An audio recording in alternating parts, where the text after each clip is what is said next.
नमस्कार दोस्त, मैं चंदन कुमार। आज मैं आपको बताने जा रहा हूँ भोजपुरी की मॉडल का नाम और वो कहाँ की रहने वाली है। चलिए वीडियो को शुरू करने से पहले आपसे रिक्वेस्ट है कि आप मेरे चैनल को सब्सक्राइब कर लीजिए। वीडियो अच्छा लगेगा तो लाइक कर लीजिएगा। हे भगवान, जो मेरे इस चैनल को सब्सक्राइब करे उसका सपना पूरा कर दीजिएगा। चलिए वीडियो शुरू करते हैं। नंबर 1 पर है राखी अरोड़ा। राखी अरोड़ा अच्छी डांसर है, भोजपुरी के कुछ फिल्मों में नजर भी आ चुकी है। राखी अरोड़ा बिहार की रहने वाली है।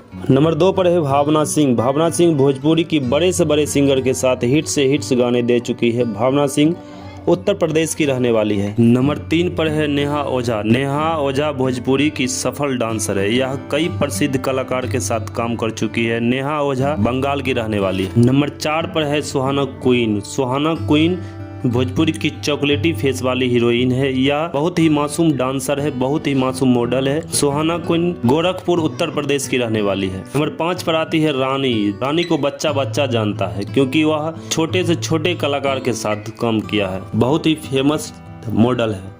रानी बंगाल की रहने वाली है। नंबर 6 पर है प्रियंका राय। प्रियंका राय सिर्फ और सिर्फ प्रमोद प्रेमी के साथ ही गाने करती है और बहुत ही जल्द उनके साथ पिक्चर भी करने जा रही है। प्रियंका राय यारा बिहार की रहने वाली है। नंबर 7 पर है तिरसाकर मधु। तिरसाकर मधु गजब की मॉडल है क्योंकि इसके लटके झटके और फेस का इम्प्रेशन आदमी को बहुत ज़्यादा लुभाता है। तिरसाकर मधु पश्चिम बंगाल कोलकाता की रहने वाली है। हमें उम्मीद है कि आप मेरे चैनल को सब्सक्राइब कर लिए होंगे और मेरे वीडियो को लाइक कर दिए होंगे। धन्यवाद।